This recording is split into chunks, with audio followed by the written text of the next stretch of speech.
같이 사도행전 11장 19절부터 21절까지 한 목소리로 말씀을 듣도록 읽겠습니다. 그때에 세데반의 일로 일어난 환란으로 말미암아 흩어진 자들이 베니게와 구브로와 안디옥까지 이르러 유대인에게만 말씀을 전하는데 그 중에 구브로와 구레네 몇 사람이 안디옥에 이르러 헬라인에게도 말하여 주 예수를 전파하니 주의 손이 그들과 함께 하심에 수많은 사람들이 믿고 주께 돌아왔더라. 아멘. 이제 캄보디아의 문찬식 성교사님 나오셔서 이방인에게 복음이 전해짐이라는 제목으로 말씀을 전하실 때 많은 은혜 받으시길 바랍니다. 우리 오른손 들어서 할렐루야로 안녕하겠습니다. 할렐루야.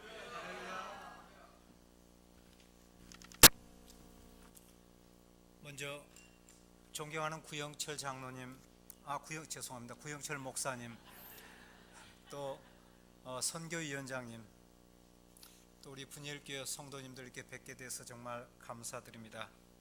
구영철 목사님 늘 제가 존경하는 목사님입니다. 제가 젊었을 때 저를 지도해 주셨고 또 이렇게 많은 가르침을 주셔서 또 선교지에 나가는 데 많은 도움을 주셨습니다.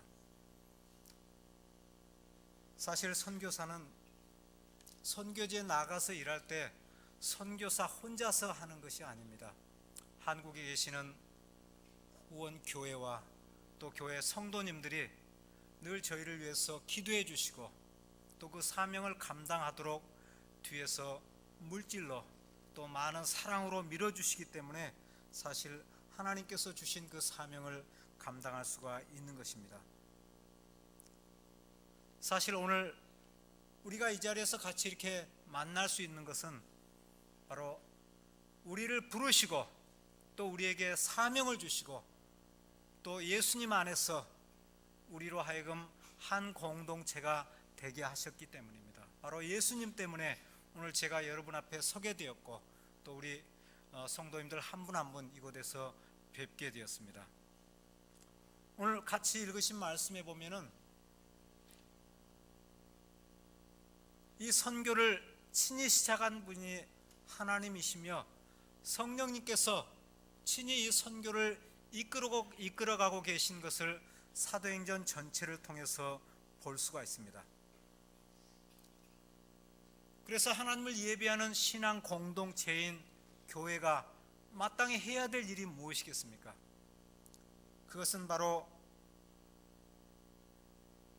예수님의 생명을 전하는 것이고 또 그 예수님의 생명을 통해서 많은 사람들을 하나님께로 이끄는 것입니다. 그래서 주님의 몸된 교회가 이 사명을 감당하지 못한다면 우리는 새롭게 하나님 앞에서 다시 우리 자신을 돌아보며 새롭게 서야 될 것입니다. 오늘 같이 읽으신 말씀을 한번 보겠습니다. 19절에서 20절 말씀 한번 같이 읽겠습니다. 시작. 그때 스데반의 일로 일어난 환란으로 말미암아 흩어진 자들이 베니게와 구브로와 안디옥에 이르러 유대인에게만 말씀을 전하는데 그 중에 구브로와 구레네 몇 사람이 안디옥에 이르러 헬라인에게도 말하여 주 예수를 전파하니 예루살렘에 큰 박해가 일어났습니다. 그래서 그 박해로 인해서 스데반 집사님이 순교를 당하게 됩니다. 그래서 예루살렘에 있는 예수를 믿는 신자들이 예루살렘에서 흩어져서 유대와 사마리아 또 이스라엘 여러 지역으로 가서 복음을 전하기 시작했습니다. 그런데 그 일부의 그리스도인들이 이스라엘 국경을 떠나서 오늘 본문에 보면 베니게라고 나오죠. 바로 페니키아입니다. 페니키아는 당시에 요즘으로 말하면 레바논과 시리아 그 지중해 해변가에 있는 그 지역을 가리켜서 당시에 페니키아라고 불렀습니다. 그 다음에 구브로는 요즘 사이프러스 섬입니다. 바로 지중해 서쪽에 있는 섬이죠. 요즘은 그 그리스와 그리스계와 터키계가 양분해서 그 섬에서 서로 때로는 전쟁과 다툼이 있는 지역입니다. 그리고 안디옥은 오늘날 시리아의 당시의 수도였습니다. 그래서 로마 제국에서 세 번째로 큰 도시가 당시에 안디옥이라고 하는 도시입니다. 그래서 예루살렘에 박해가 있어서 그 흩어진 사람들이 베니게와 구브로와 안디옥에 가서 복음을 전하기 시작했습니다. 근데 처음에는 누구에게만 전했다 그랬죠? 바로 유대인에게만 전했다고 말합니다. 그런데 구브로와 구레네는 북아프리카의 리비아 북쪽에 있는 한 지명입니다.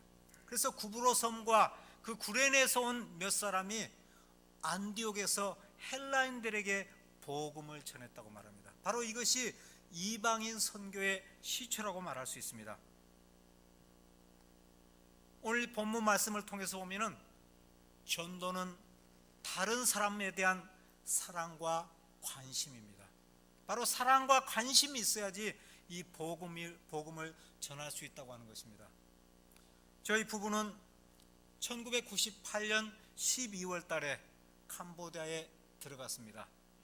이제 지금까지 만 16년이 지나고 이제 17년째 저희들이 캄보디아에서 복음을 전하고 또 교회를 개척하고 또 신학교를 세워서 다른 선교사님들과 연합으로 신학교를 세워서 이제 신학생들을 양성하고, 그래서 지난 11년 동안에 캄보디아에 캄보디아 장로교회가 세워졌습니다.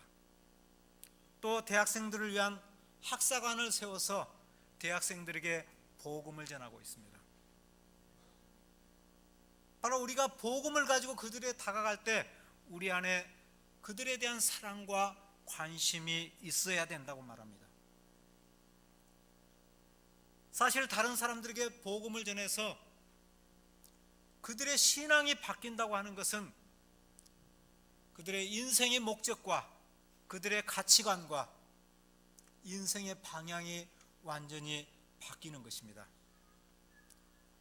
그래서 한국에서도 복음 전하는 것이 요즘 얼마나 힘이 듭니까? 그 복음을 전할 때 순순히 듣는 사람들도 있지만 요새 많은 경우에 아마 즉각적으로 그들로부터 좋지 않는 표정을 보게 되고 그들로부터 비난하는 말을 듣게 될 것입니다.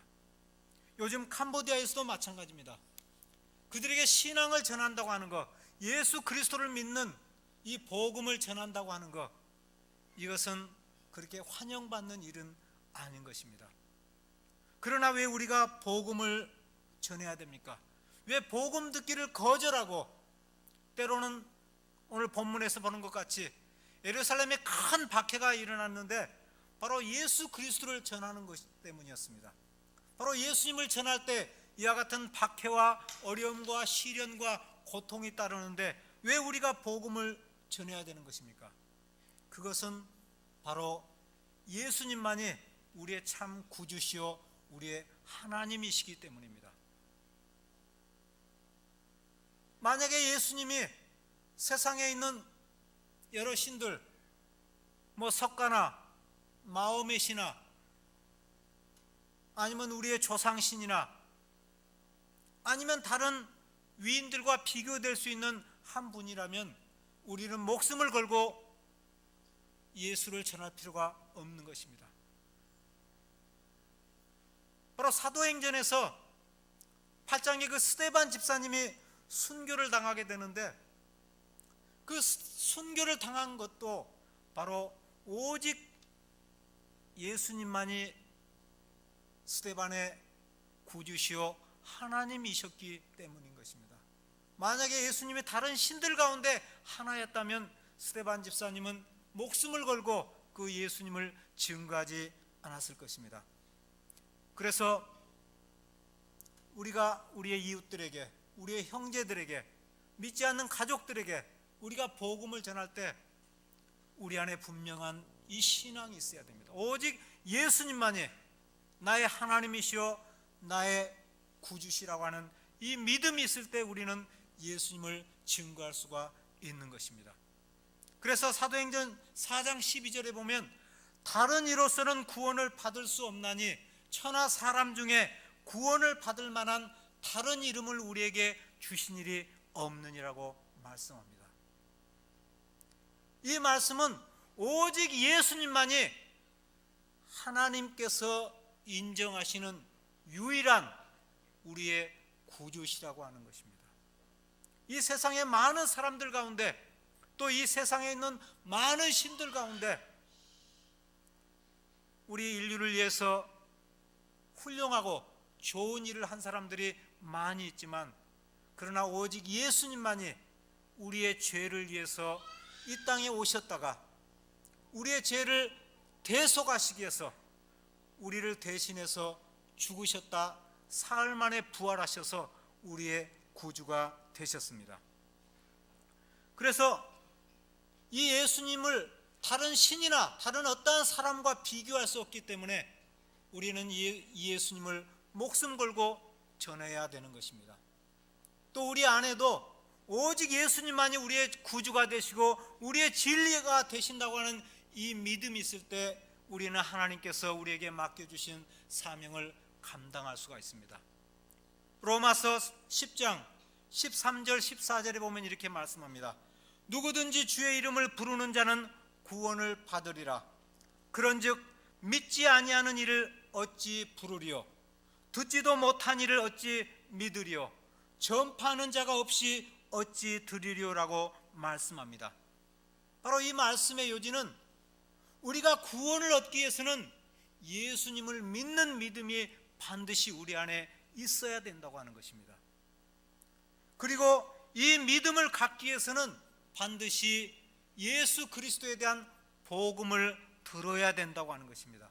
그리고 이 복음을 듣기 위해서는 반드시 복음을 전하는 자들의 땀과 수고가 있어야 된다고 하는 것입니다. 그래서 오늘 이 자리에 있는 우리 모든 성도님들께서 자기가 어떻게 자기 자신이 내가 어떻게 해서 예수님을 믿게 되었는가, 과연 나는 누구를 통해서 복음을 전해 듣게 되었는가를 한번 생각해 보시기 바랍니다. 아마 우리 가운데 어느 누구도 나는 산에 가서 가만히 눈을 감고 명상하다가 예수라고 하는 이름이 내 마음속에 떠올라서 내가 예수를 믿게 되었다고 말하는 사람은 없을 것입니다. 바로 부모님을 통해서 아니면 형제 자매들을 통해서 아니면 친구들을 통해서 그 누군가를 통해서 우리 한 사람 한 사람이 복음을 듣게 되었다고 하는 것입니다. 저는 개인적으로 고등학교 때 저는 미션 스쿨을 다녔습니다. 저희 가정은 아버님, 어머님 그분들 한 번도 교회를 다녀보신 일이 없습니다. 저희 집안의 형제들 가운데서 예수 믿는 사람이 없었습니다. 그럼에도 제가 고등학교 때 미션 스쿨을 택한 것이 바로 하나님의 은혜였습니다. 처음에는 미션 스쿨에 들어갔기 때문에 주일날 교회 갔다 왔다고 하는 그 도장을 찍어 와야 했습니다. 그래서 처음에는 의무감 때문에 제가 교회에 나갔는데, 그러나 일주일에 2번씩 성경 시간이 있었습니다. 학교의 목사님을 통해서 성경을 배우고 또 일주일에 한 번씩 학교에서 채플이 있었습니다. 그러는 동안에 제가 1학년이 채 맞춰지기 전에 저는 예수님을 믿게 되었습니다. 제가 성경을 읽다가 정말 하나님의 사랑이 이렇게 크시구나 하는 것을 깨닫고 제가 눈물을 흘리면서 성경을 읽었던 적이 있습니다. 바로 하나님께서는 그 누군가를 통해서 우리에게 복음을 전해주셨다고 하는 것입니다. 그 미션 스쿨은 1900년도 초에 미국의 남장로교 선교사님들이 한국에 와서 세운 고등학교였습니다. 바로 그 선교사님들의 수고와 가르침과 그들의 땀방울이 있었기 때문에 그 학교가 자라서 미션 스쿨로서 많은 사람들에게 복음을 전하는 귀한 기관이 되었습니다. 그래서 그 미션 스쿨에서 저와 같이 목사가 되고 선교사가 된 사람들이 많이 나왔습니다. 바로 그 복음을 전해준 사람들을 통해서 그 다음 세대가 길러지게 된 것입니다. 그래서 혹시 어떤 분들은 나는 복음을 누구에게 받지는 않았지만 혼자 성경을 읽다가 내가 예수님을 믿게 되었다 하는 분들도 있을 것입니다.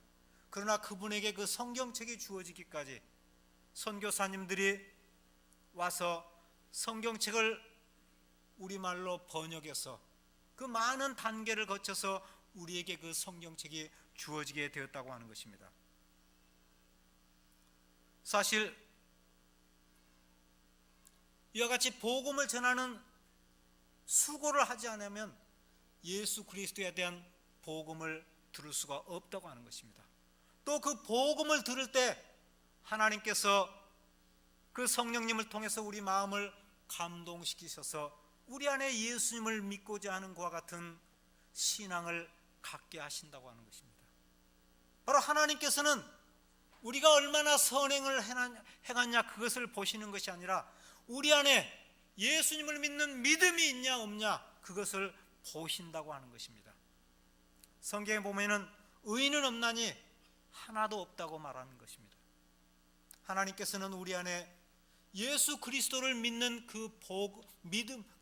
믿음을 통해서 우리를 하나님의 자녀로 부르셨고 또 우리 모두에게 사명을 주셨습니다. 사실 이 복음을 전하는 데는 우리가 한 민족 안에서 태어났고 한 문화권 안에서 태어났고 또 한 언어를 사용하도록 우리가 태어났기 때문에 사실은 다른 민족에게 나아간다고 하는 것, 다른 인종에게 나아간다고 하는 것, 다른 언어를 사용하는 사람들에게 나아간다고 하는 것, 이것은 얼마나 많은 어려움이 있는지 모릅니다. 아마 그보다도 우리 안에 있는 그 편협된 생각들을 우리가 버려야만 우리는 다른 사람들에게 나아갈 수가 있는 것입니다. 사람은 모두 자기 중심적이어서 자기의 생각이 옳다고 생각하고 자기의 문화가 옳다고 생각하고 자기의 언어가 가장 뛰어났다고 생각하기가 쉽습니다. 그러나 우리는 이와 같은 자기 중심적인 편협된 생각에서 벗어나야만 복음을 전할 수가 있는 것입니다. 우리나라에 처음 선교사가 들어온 것은 1884년 9월 20일 알렌이라고 하는 의사 선교사가 미국으로부터 들어오면서 우리 개신교 선교가 시작이 되었다고 말합니다. 그래서 어떤 분들을 만나보면 우리나라에도 예수 믿지 않는 사람이 많이 있는데 왜 선교사님 외국에 나가서 고생하면서 복음을 전합니까? 이렇게 말합니다. 물론 그분의 말이 일부는 타당하죠. 우리나라에 아직도 예수 믿지 않는 사람들이 얼마나 많이 있는지 모릅니다. 아마 70% 이상일 것입니다. 그럼에도 불구하고 왜 우리가 나가서 복음을 전해야 됩니까? 그것은 하나님의 명령 때문입니다. 아마 우리나라의 한국 국민 전체 100%가 예수 믿기를 기다린다면 그것은 아마 주님이 다시 재림하셔도 그 일이 이루어지지 않을 것입니다. 미국에서 많은 선교사들이 우리나라에 복음을 전하다가 어려움을 당하고 고통을 당하고 돌팔매를 받고 질병에 또는 사고로 인해서 많은 분들이 목숨을 잃었습니다. 그분들은 미국의 모든 국민들이 예수님을 믿어서 그들이 한국에 온 것일까요? 그렇지 않습니다. 미국에도 예수님 믿지 않는 사람들이 많이 있지만 그러나 그들 모두가 주님께서 주신 그 사명을 받고 한국에 왔다고 하는 것입니다. 아마 예수님께서 12명의 제자를 택해서 3년 동안 가르치셨고 이제 주님이 이 땅에 사신 그 일을 계속하도록 제자들에게 그 사명을 주셨는데 바로 3년 동안 예수님을 따르고 배웠던 또 예수님께서 행하신 그 모든 이적과 기사를 보았던 가룟 유다는 결국 예수님을 배반하고 떠나지 않았습니까? 그래서 우리 자국민이 100% 예수 믿기를 기다린다고 하는 것, 그것은 주님이 이 땅에 다시 오시더라도 결코 이루어지지 않는다고 하는 것입니다. 그래서 우리가 복음을 전한다고 하는 것, 이것은 타인에 대한 사랑과 관심이 있을 때 우리가 이 사명을 감당할 수 있다고 하는 것입니다. 또 선교는 바로 하나님의 명령에 대한 순종이라고 말할 수가 있습니다. 마태복음 28장 19절에서 20절에 보면은 그러므로 너희는 가서 모든 민족을 제자로 삼아 아버지와 아들과 성령의 이름으로 세례를 베풀고 내가 너희에게 분부한 모든 것을 가르쳐 지키게 하라 이렇게 말씀하셨습니다. 사실 선교사는 하나님께서 주신 사명을 붙들고 그 사명을 완수하기 위해서 일하는 사람이 바로 선교사입니다. 바로 예수님의 사도들은 바로 보내심을 받았다 하는 그와 같은 의미를 가지고 있는데 바로 선교사도 마찬가지입니다. 하나님께서 복음을 전하라고 하나님으로부터 부름을 받고 나가서 그 복음을 전하는 사람 바로 선교사입니다. 그러나 꼭 해외 선교지에 나간 사람만 선교사일까요? 결코 그렇지 않다고 하는 것입니다.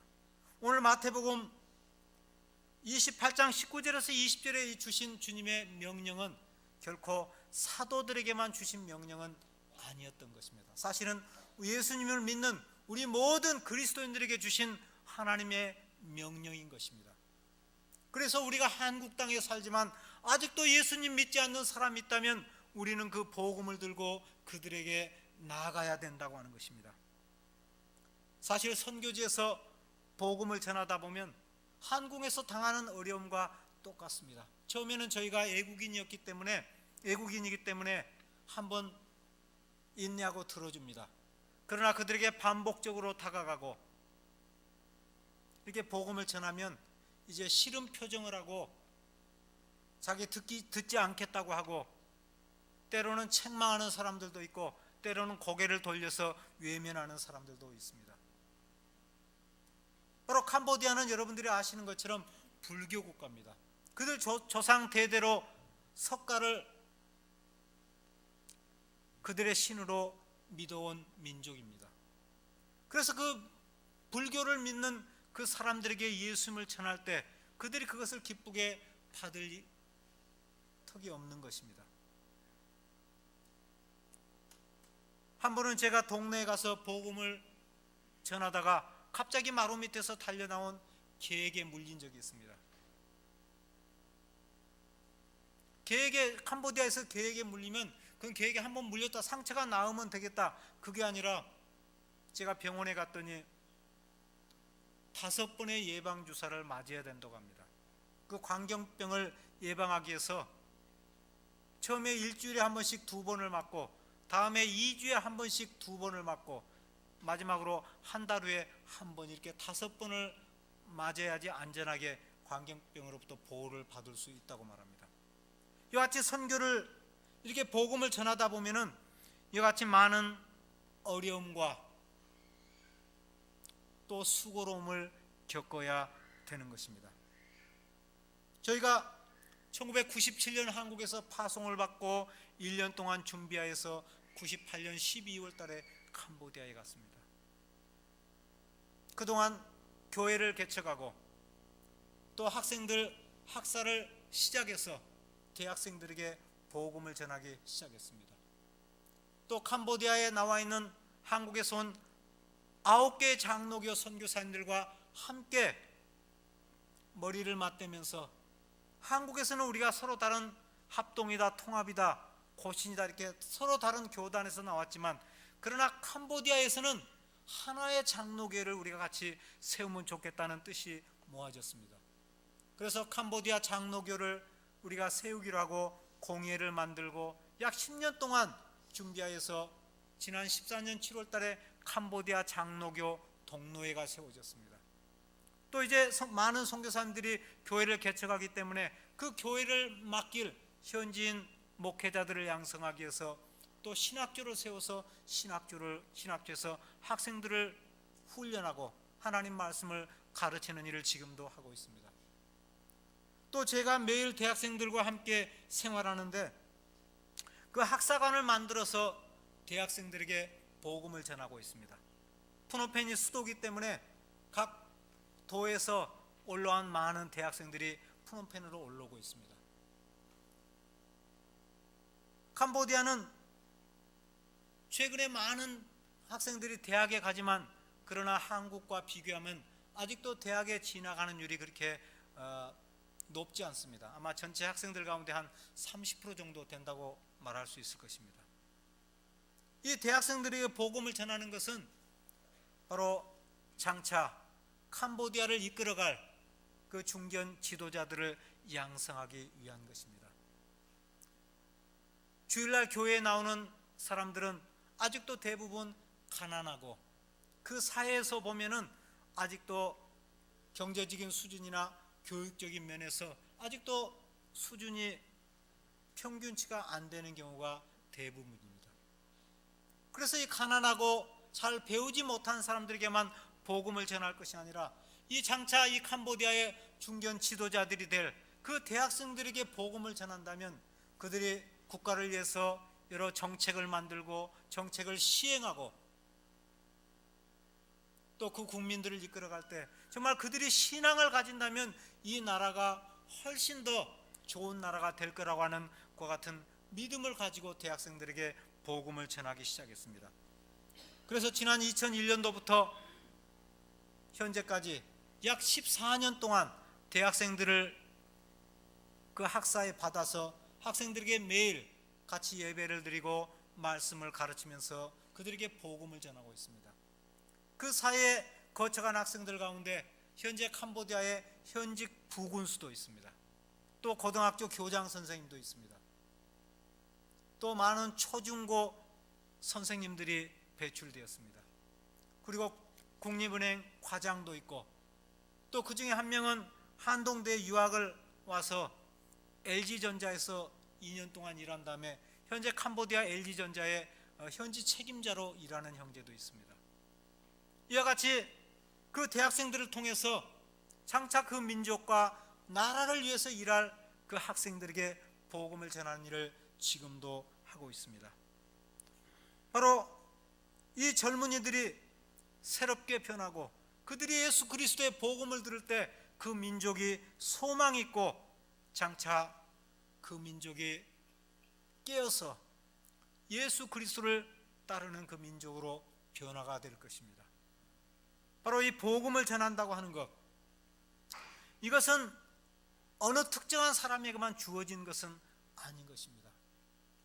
또 우리가 예수님을 믿는 이 복된 삶을 하나님께서 어떤 소수의 종족에게만 주신 것이 아니라고 하는 것입니다. 예수님께 너희는 가서 모든 족속으로 모든 민족으로 제자를 삼으라고 예수님께서 말씀하셨습니다. 그 예수님의 말씀 속에는 뭐 한국 사람이나 미국 사람이나 영국 사람, 이 소수의 사람들을 말하는 것이 아니라 이 지구상에 있는 모든 민족 그룹들에게 나아가서 복음을 전하라는 주님의 명령입니다. 그래서 우리는 복된 민족이기 때문에 우리는 예수 믿고 구원받았지만 저 캄보디아 사람들, 저 사람들은 저주받은 사람들이야, 우리가 그렇게 말할 수 있겠습니까? 그렇지 않다고 하는 것입니다. 처음에 미국에서 우리 한국의 선교사님들이 들어왔을 때 정말 우리 민족 가운데도 도대체 소망을 찾을 수가 없었다고 선교사들은 말합니다. 우리 민족도 그렇고 우매했고 잘 배우지 못했고 정말 하나님에 대해서 무지한 백성이었습니다. 그러나 그 복음을 우리에게 전해주신 분들의 수고와 땀과 눈물이 있었기 때문에, 그들이 생명을 바쳐서 예수 그리스도를 전했기 때문에 우리 민족이 개화되고 이 땅에 교회가 세워지고 이 땅에 많은 그리스도인들이 일어나게 되었다고 하는 것입니다. 그래서 우리가 하나님의 명령을 따라서 사명을 받은 자로서 이 사명은 바로 우리가 다른 사람에게 복음을 전하는 것입니다. 처음 학사의 학생들이 들어오게 되면 이 학생들은 예수님에 관심이 있어서 온 사람들이 아닙니다. 단지 지방에서 올라왔기 때문에 프놈펜에 머물 장소, 그래서 제가 학사관을 준비했기 때문에 여기 학사관에 돈을 내지 않고 제가 또 전기와 수도와 가스 이 필요한 것을 준비해서 학생들이 생활하고 침대와 이런 걸 다 갖춰줬기 때문에 생활할 공간이 필요해서 이 학생들이 이 학사관에 들어온 것입니다.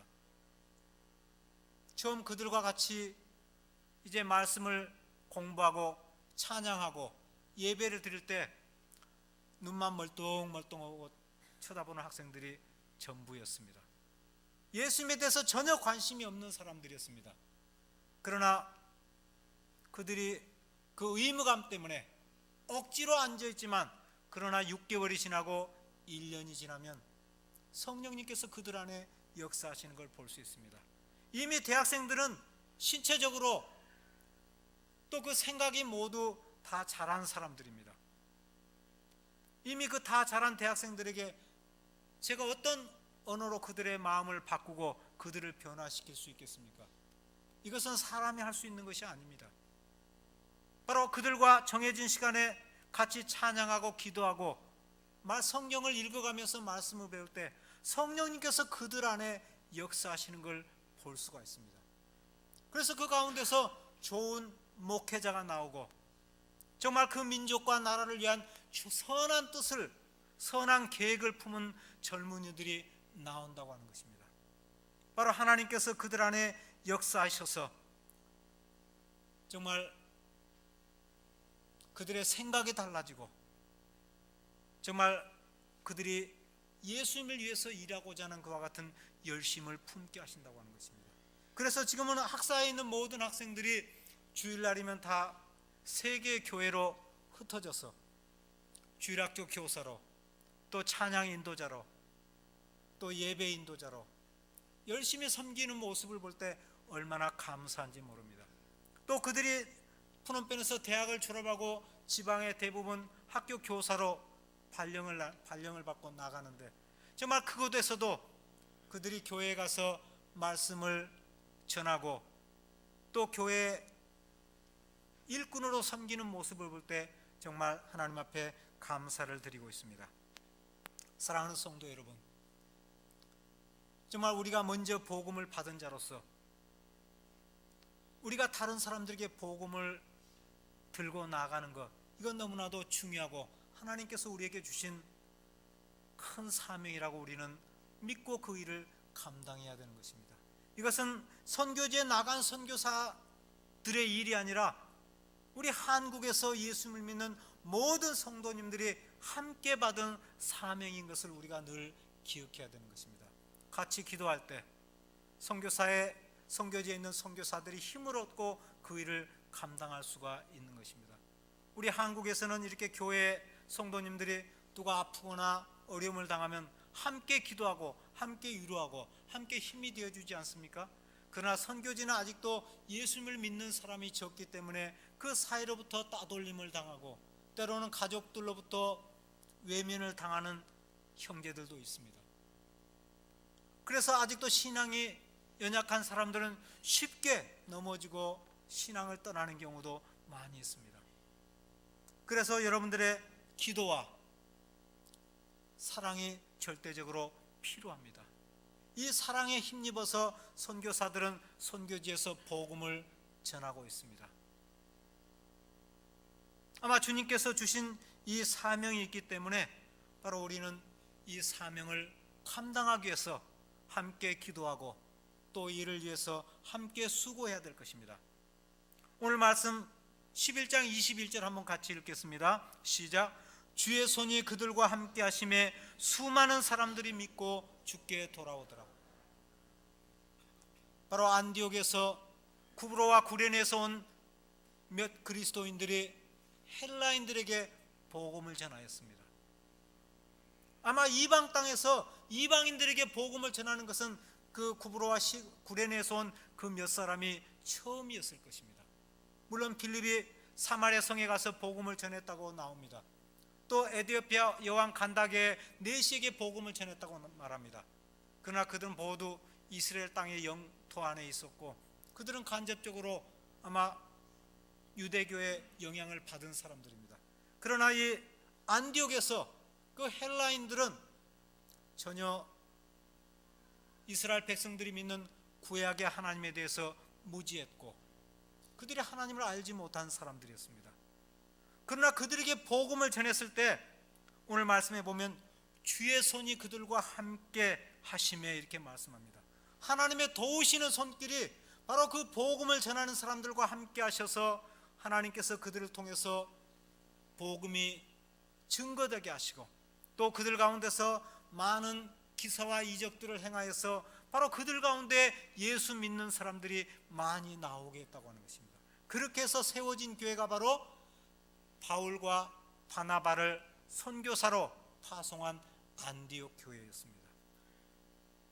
그래서 그 몇몇 신자들이 안디옥에서 헬라인들에게 복음을 전하는 것, 그것은 이 기독교의 복음을 전하는데 아주 놀라운 획기적인 전환점이 되었습니다.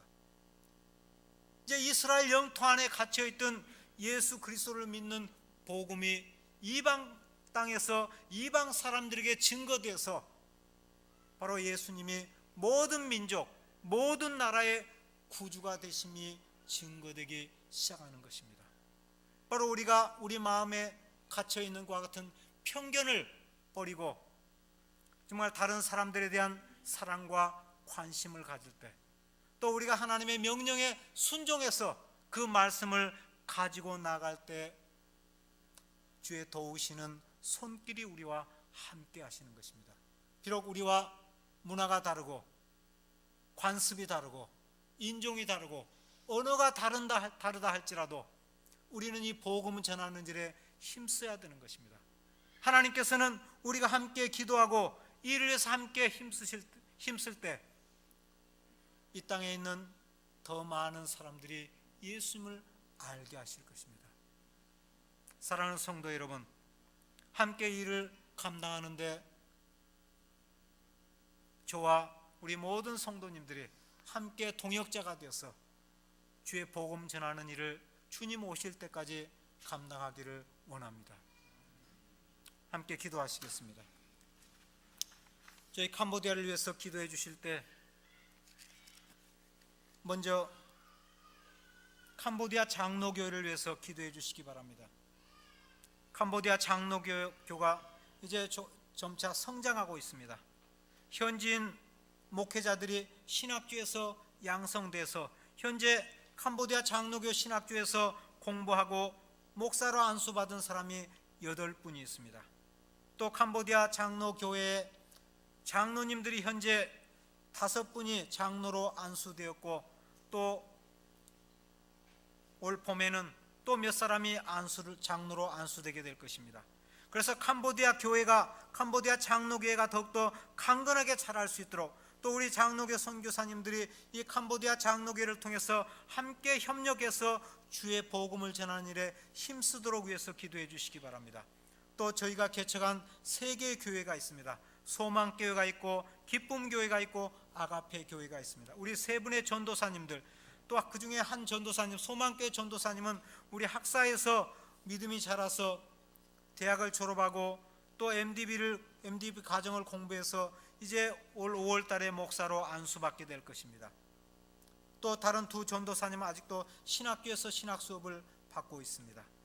우리 3교회와 3교회 전도사님들이 정말 주님 주신 사명을 감당하며 늘 기도하고 깨어서 복음 전하는 일에 힘쓰도록 위해서 기도해 주시기 바랍니다. 그리고 조금 전에 말씀드린 푸놈펜 학사가 있습니다. 이 학사에 현재 21명의 대학생들이 있는데 이 대학생들이 정말 신앙에 바로 자라게 하시고 저들이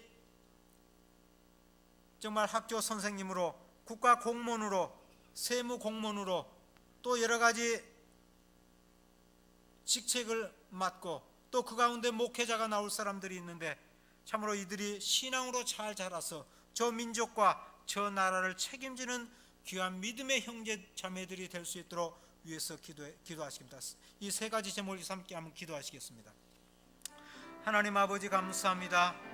주께서 우리를 부르셔서 하나님의 자녀 되게 하시고 이 복음의 사명을 받고 선교지에 나아가거나 국내에서 선교사들을 위해서 기도하며 하나님 주의 복음을 전하는 일에 함께 힘쓰게 하신 것 감사합니다. 하나님 저희가 복음을 전할 때 주의 도우시는 손길이 함께하여 주시기 원합니다. 캄보디아 장로교회를 붙들어 주시옵소서. 장로교회 목회자들과 장로님들, 또 신학교에서 공부한 우리 젊은 전도사님들 하나님 기억하여 주셔서 모두 소명받은 자들로서 하나 함께 충성하고 주의 복음 전하는 그 일을 위해서 함께 쓰임받는 귀한 주의 종들 되게 도와주시옵소서. 우리 소망교회와 기쁨교회, 아가페교회, 새교회와 성도들, 또 세 분의 전도사님들이 있습니다.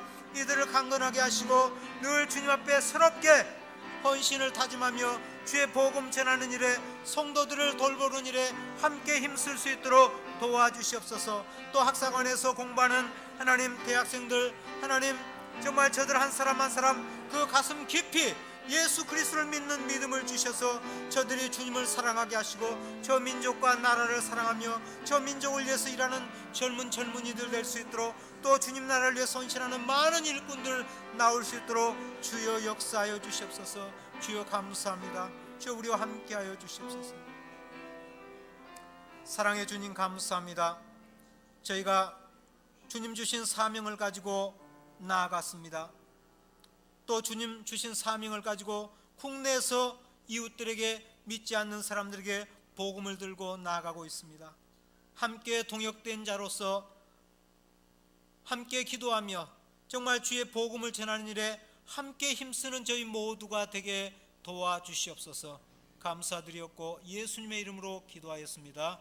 아멘.